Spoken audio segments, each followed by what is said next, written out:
When the atomic glow descended upon the Japanese cities of Hiroshima and Nagasaki, the world held its breath in anticipation. But in Tokyo, they still had hope. Hope in their million-strong Kwantung army in Manchuria, in the impregnable mountain ranges, and the impassable sands of the Gobi Desert. They counted on prolonging the war and negotiating honorable terms of surrender. This calculation was shattered in an instant by the steel steamroller of the Red Army. Exactly at midnight on August 9, 1945, fulfilling the Yalta agreements, the Soviet Union declared war on Japan. What began was what military historians would later call a textbook encirclement operation. Soviet troops fell upon Japanese positions from 3 directions simultaneously.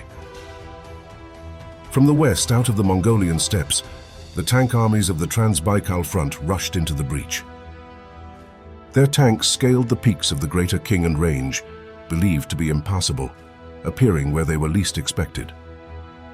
From the east, from Primary, the forces of the First Far Eastern Front advanced, smashing through Japanese fortifications that had been built up over more than a decade. And from the north, from the cold coast of the Sea of Okhotsk, the Second Far Eastern Front struck.